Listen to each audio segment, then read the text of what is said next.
He said, hey, John, the 49ers just restructured Fred Warner and Mooney Ward to create $20 million cap space. I understand the idea that the salary cap grows every year, but is adding all of these void years sustainable?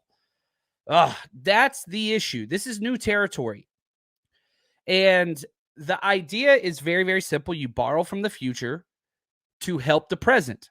You spread out these cap hits. And, my general rule for any restructure is, will this player be contributing for your team for 3 solid years? If the answer is yes, then I think that is a healthy option. The void year does complicate it. And I don't mind it as long as they're not stacked, right? So like this year was a void year for Jimmy Ward. So the 49ers will be paying for Jimmy Ward. It's a small amount, even though he's not playing for us.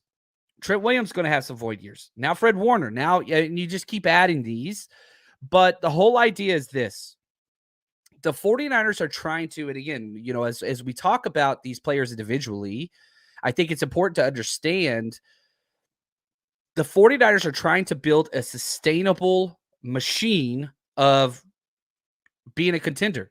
They're not the push all the chips in and all that stuff. That's not what they're doing, and that's not what they're going to do. It is a constant balance of, okay, let's bring in playmakers in free agency, whether that's Charvarius Ward last year, Javon Hargrave this year, right?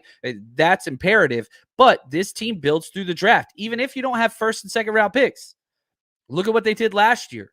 This red shirt philosophy where we will bring in cheap, sustainable options to replace departing veteran players. More cost friendly, perhaps, rookie deals, which are important. You just lost Mike McGlinchey, right? He's gone. They didn't bring in a huge right tackle, but you've got a lot of bodies that you like at that position. Jalen Moore, Colton McKivitz, who I think would win that job now. Plus, you could draft somebody. Those options are there. You lose Daniel Brunskill, who backs up everywhere, but you have Nick Sikel and Jason Poe stepping in from last year. So it's this constant, teetering between pushing all in and borrowing from the future and having something sustainable. And I think the 49ers are doing a pretty good job. Now, one of the issues that we currently have is you get these contracts that get, announced, so-and-so signed, Javon Hargrave, 4-year, $84 million deal. Well, then you wait for all the cap hits, which we detailed some of those. Nick Wagner put these out. He's only got a $6.6 million cap hit this year. That's very, very low. So you have to look at what that is. Now, he's got a void year, Javon Hargrave, in 2027 for $7 million. That's a big hit. That's a big hit. The